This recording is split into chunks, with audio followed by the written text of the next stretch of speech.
Salve pessoal, seja muito bem-vindo e seja muito bem-vindo. Hoje iremos falar sobre resistência elétrica em um fio condutor elétrico, tá bom? Mas antes da gente começarmos, eu já quero pedir aquela ajuda de sempre, né? Claro, você já sabe, se inscreve no canal, curte o vídeo e compartilha com o máximo de pessoas possível, porque isso vai me incentivar a trazer cada vez mais conteúdo aqui e vai ajudar você aí na sua preparação para o Enem e para os demais vestibulares que você irá fazer, tá certo? Combinado? Então vamos para a nossa lousa para a gente ver como é que a gente vai entender essa resistência elétrica no fio. Bora lá comigo.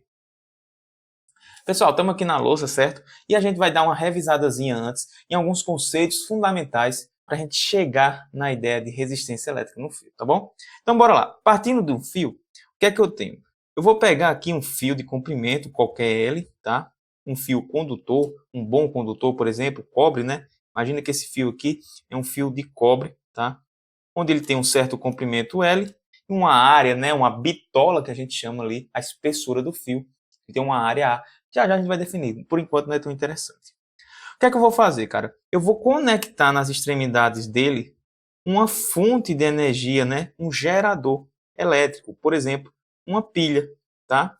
Uma pilha de um lado, né? Vou conectar e do outro vou conectar a outra extremidade da pilha através desses fiozinhos aqui que eu estou desenhando. Um lado e do outro tem uma diferença de potencial da pilha, né? Se a gente lembrar, né? Então, desse lado aqui eu tenho, por exemplo, o lado negativo, eu vou chamar de VB, e o lado de cá eu tenho um lado positivo, que eu vou chamar de VA. Esse mais, esse menos, só diz que um lado da pilha tem um nível de energia elétrica, né? Um potencial elétrico maior do que o outro. Então, a gente tem ali entre os pontos A e B uma diferença de potencial elétrico, deixa eu colocar aqui em cima, ó, uma diferença de potencial elétrico entre esses dois pontos, né? Que a gente chama de quê? De U, que é VA, o potencial maior, menos VB, que é o potencial menor. Tranquilo? Essa diferença de potencial, a gente sabe, né? A gente estudou e sabe que surge aqui, ó, entre VA e VB, né? Existir essa diferença de potencial, vai surgir um campo elétrico, ou seja, linhas de força elétricas que saem do maior potencial em direção ao menor potencial. Como está conectado aqui, ó, no nosso fio, dentro dele vai surgir essas linhas de força, né? Esse campo elétrico, eu vou dizer que é uniforme, tá? Um campo elétrico constante aqui, dentro desse condutorzinho. Tranquilo? Ora, se a gente sabe então que campo elétrico, quando interage aqui com as cargazinhas, com os portadores elétricos, e entendo esses portadores como cargas positivas, tá? Vou colocar aqui, ó, as cargas que a gente está analisando são cargas positivas. Claro que a gente já sabe que quem se move de um lado para o outro são os elétrons, mas a gente está considerando que cargas positivas vão se mover. Então imagina aqui, ó, que a gente tem uma cargazinha positiva e está na presença de um campo elétrico. Ora, a gente sabe que campo elétrico, deixa eu colocar aqui do lado, ó, campo elétrico, quando interage com a carga, a gente tem o que chamamos de força elétrica, cara, aqui, ó, força elétrica, atuando nessa carguinha. E essa força elétrica, sendo a força resultante, ela vai fazer esses cargazinhos, esses portadores se movimentarem, tá? E esses portadores se movimentando, passando aqui por determinada área desse fio, ó, que eu estou destacando, essa área, quando a gente faz essa continha, né, em determinado tempo, esses portadores saindo do maior potencial em direção ao menor potencial do fio, devido ao surgimento do campo elétrico que interage com a carga através da força elétrica, esse movimento ordenado, de certa forma, a gente define como corrente elétrica, que é a variação da carga por tempo, tá? Tá aqui, corrente elétrica. Tranquilo? Mas o interessante que eu quero que vocês analisem é que vocês acham que essas cargazinhas estão se movimentando de um ponto A até um ponto B dentro do fio, livrezinho lá, tá lá, eu vou andar aqui, vou sozinho, sem interferência nem nada? Não, cara. Se a gente pegar aqui, ó, e der um zoom bem grande, tá? Vim para cá e analisar dentro aqui, ó, na extremidade aqui do fio, a gente sabe que lá dentro tem partículas que compõem esse fio, né? Os prótons estão lá dentro, os nêutrons estão lá dentro, os próprios elétrons estão soltos lá dentro. Então, quando a gente tem essa cargazinha que tem que sair do ponto A e chegar no ponto B, né? Porque existe o quê? Campo elétrico aqui, ó, que vai forçar ela ir nessa direção, tá? Porque existe uma diferença de potencial entre esses pontos VA e VB do fio, tá? essa carga tem que ir nesse sentido, só que ela não vai livremente se movimentando. Ela vai aqui, ó, batendo, colidindo, interagindo com as outras partículas que estão ali dentro. Então perceba que existe uma certa dificuldade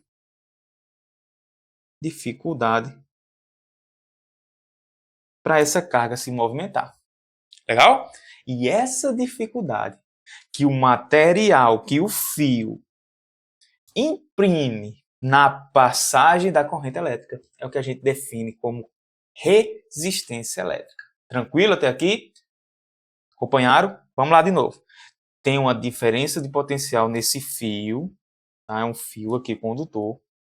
Quando tem essa diferença de potencial, cara, eu tenho então o surgimento de um campo elétrico. Se o campo elétrico surge e vai interagir com as cargazinhas aqui através da força, dando energia, realizando trabalho para ela se movimentar, e essas cargas em movimento a gente chama de corrente elétrica. Como lá dentro do material a gente não tem uma passagem livre para os portadores positivos se movimentarem, no caso, ou os portadores positivos, os elétrons, a gente tem uma certa dificuldade para fazer esse movimento. E essa dificuldade é o que a gente define como resistência elétrica. Deu? Sacou a ideia? É isso aí. Então, resistência elétrica é aquela dificuldade que o material, que o fio vai colocar para passar a corrente elétrica. Quanto mais resistência elétrica eu tiver, menos corrente vai passar por ele. Quanto menos resistência eu tiver, mais corrente vai passar pelo fio, tranquilo? É por isso que a gente tem bons condutores elétricos, que têm baixa resistência, e materiais que são poucos condutores, né? Mal condutores elétricos, isolantes elétricos, que não deixam passar tanta corrente elétrica, tranquilo? Então, ó, essa é uma revisãozinha rápida que a gente fez aqui, para a gente chegar na aula de hoje, que é a resistência elétrica em um fio, tá? Então, o que é que eu disse para vocês? Pegue um fio qualquer, tá? Sei lá, de comprimento L. Deixa eu pegar aqui um fio qualquer de comprimento L, onde esse fio tem esse comprimento L, tá aqui, e ele tem uma certa área transversal, cara. O que é isso? Essa área aqui dele, ó, a bitola, o tamanho aqui, né, desse fio, a área que eu vou chamar de A. Tranquilo? Beleza, quando a gente coloca então a diferença de potencial aqui nesses carinhos, ó, pá, V mais e V menos, né? Conectando, por exemplo, uma pilha, uma fonte de energia aqui, vai surgir a corrente elétrica, como a gente viu, aqui, vai passar de um lado para o outro do fio, mas ela passa com certa dificuldade, e então ela tem uma certa resistência elétrica, essa passagem de corrente. É isso que a gente quer calcular nesse fio. O cara que estudou isso, velho, foi o Ohm. O Ohm percebeu o seguinte: algumas características aqui vão influenciar na quantidade da resistência elétrica desse fio. E a primeira coisa que ele olhou foi a geometria do nosso fio. Como assim, professor? Ele percebeu, então, que, em primeiro caso, se a gente variar o comprimento, né, se a gente aumentar o comprimento de fio mantendo a área constante, ele percebeu que o valor da resistência aumentava. E se a gente diminuir o fio, né, o comprimento dele, ele percebeu que o valor da resistência diminuía. Como assim, professor? Ele percebeu que, para pegar o mesmo fio aqui, ó, mesmo material, certo? E mesma área, se eu tiver uma L1 aqui, um comprimento L1, né, tamanho L1, ele percebeu que o valor da resistência era 1. Se eu pegasse esse mesmo fio, só que com um comprimento maior, sem alterar a área, por exemplo, eu pegar esse fio aqui e dobrasse o tamanho dele, né, L2, agora é 2 vezes o valor de L1, ele percebeu que a resistência aqui iria também dobrar, ou seja, ia ser 2 vezes o valor de R1. Então o que ele percebeu? Ele disse, olha, a resistência, cara, de um fio, ela é diretamente proporcional ao comprimento, claro. Se eu aumento uma aqui, né? Se eu aumento o comprimento, a resistência também tende a aumentar. Se eu diminuo o comprimento do fio, a resistência tende a diminuir. Então, são grandezas diretamente proporcionais. Por que isso acontece? Porque perceba, quando o elétronzinho, o portador de carga elétrica, vai atravessar esse fio, ó, aqui, ele vai interagir, como a gente viu aqui em cima, com o material. Só que perceba, quando aumenta o comprimento do fio, eu tenho muito mais material aqui, muito mais partículas para ele colidir, para ele interagir. Então a resistência que ele vai ter ao longo do caminho vai ser maior. É como se fosse um corredor bem estreitinho, né, pequenininho. Só que para passar, sei lá, 100 pessoas. Se você aumentar mais ainda esse corredor, vai ser mais difícil ainda, né? Esse corredor cheio de gente, vai ser mais difícil ainda você atravessar, porque o comprimento é maior. Então a resistência aqui no caso é maior. Então esse foi o primeiro fator que ele estudou aqui no fio. O segundo fator que ele estudou foi a área do fio, cara. Ele percebeu o seguinte, ó, se eu pegasse dois fios com o mesmo comprimento, tá? Não vou mexer agora no comprimento. Eu vou mexer apenas na área do fio. Vou aumentar a área aqui. Tá? Deixei um fio bem largão e um fio bem pequenininho. Tá? O mesmo comprimento. Então, se aqui eu tinha uma área A1, eu teria uma resistência R1. Se aqui eu tenho uma área A2, certo? Por exemplo, a área 2 é o dobro da área 1. Ele percebeu que a resistência elétrica, cara, aqui, ó, R2, seria a metade da resistência no fio 1. Legal? Então ele logo percebeu o seguinte: se eu aumentar a área, eu diminuo a resistência. E se eu diminuir a área, eu aumento a resistência do fio. Então ele fez o seguinte, olha, a resistência elétrica de um fio, cara, ela é inversamente proporcional à sua área. Tá aqui o segundo fator que interage, que interfere na resistência de um fio. Se eu aumento a área, a resistência diminui. E se eu diminuo a área, a resistência tende a aumentar. Entendeu? Interessante isso. Não é a mesma coisa. Se eu tenho um corredor muito estreitinho para passar, né, lotado de gente, você vai passar por ele, é muito difícil. Mas se você tem um corredor bem largão, lotado de gente, você vai ter mais espaço, vai ter uma dificuldade menor de atravessar esse corredor. Tá? E o terceiro fator que ele percebeu que interferia aqui no valor da resistência era o material. O material aqui ia influenciar no valor da resistência elétrica, entendeu? Então ele percebeu que o material ia influenciar. E todas as características que o material tem, como ser um bom condutor, muito elétrons livres, um material é feito de quê? De ouro, de cobre, de prata, de alumínio, todas as características que é própria do material, ele colocou dentro de uma constante. E essa constante ele chamou de ρ. Tá? ρ é a constante chamada de resistividade elétrica. Então, resistividade elétrica.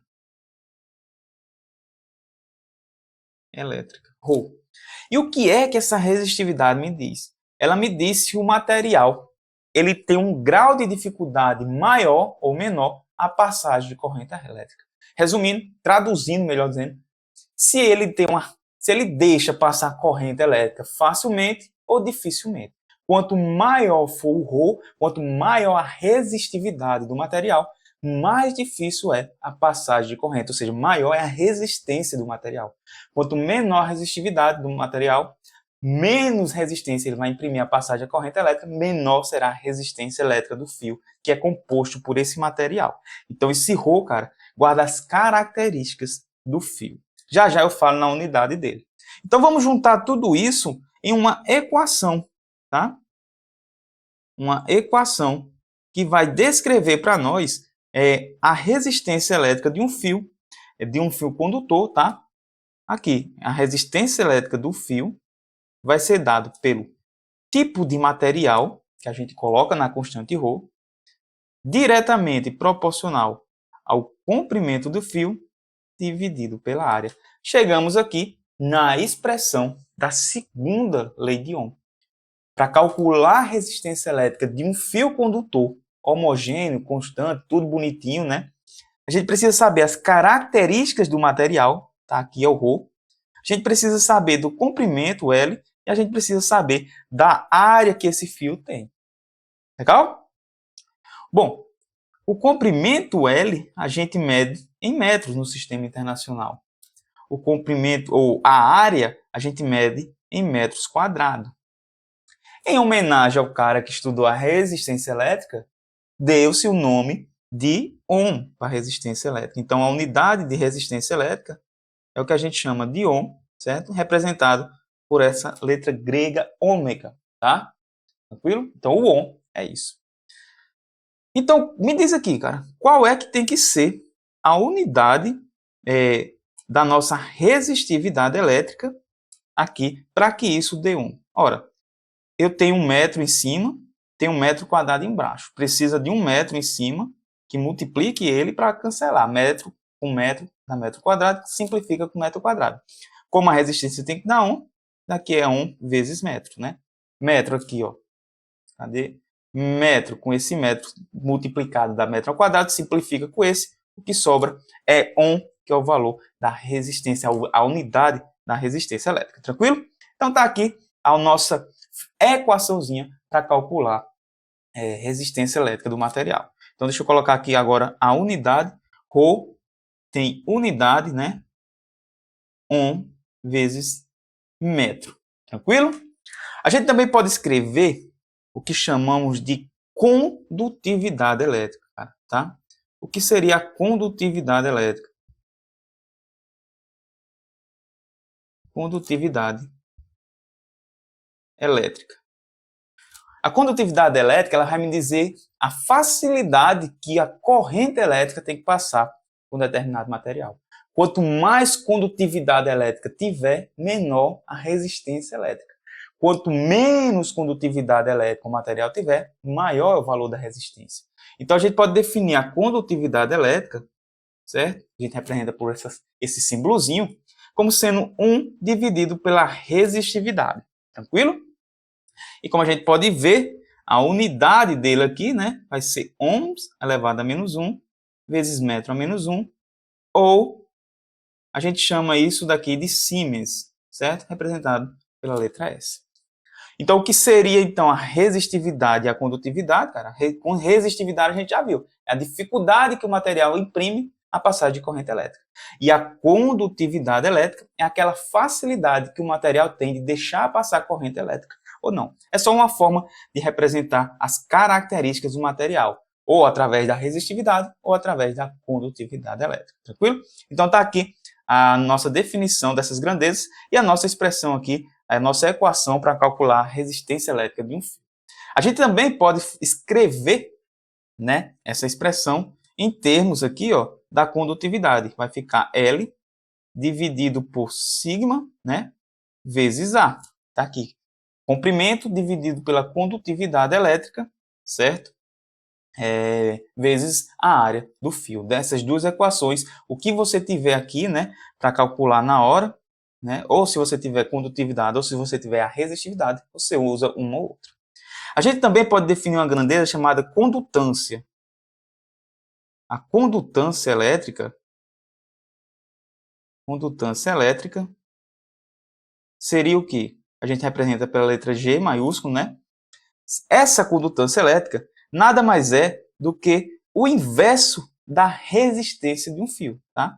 Então, a condutância elétrica é eu pegar a resistência, ou 1, e dividir pela resistência, tá bom? É só uma forma da gente representar aqui essa grandeza condutância, que me diz que é a facilidade que o material tem de conduzir corrente elétrica ou não. A gente pode expressar, então, essas dificuldades ou facilidade de conduzir corrente elétrica ou através da condutância, né? Aqui, ó, ou através da condutância ou através da resistência. É mais comum a gente trabalhar com valores de resistência elétrica. Mas é claro, se você quiser calcular a condutância, é só calcular primeiro o valor da resistência e fazer essa continha aqui que vai dar certo também. Tranquilo? Então, ó, resumindo tudo que a gente tem aqui no quadro, vai tirando aquele printzão maroto para você fazer aquele estudo depois, tá bom? Então tá aqui toda a parte teórica do estudo da segunda lei de Ohm. Tranquilo? Deu para entender bem? Espero que sim, até aqui, tá bom? Bom, pessoal, então é isso, a gente fica por aqui, certo? Espero que vocês tenham entendido toda essa parte teórica da segunda lei de Ohm. É uma aula bem interessante. Eletrodinâmica é um dos temas mais cobrados na prova de física do Enem, certo? Então, espero que vocês tenham entendido. E geralmente cai muito na prova do Enem para você comparar ali os fios e saber qual deles tem menor resistência para ser utilizado. Tranquilo? Espero que vocês tenham gostado dessa aula de hoje. Um forte abraço e nos vemos na nossa próxima aula. Tá certo?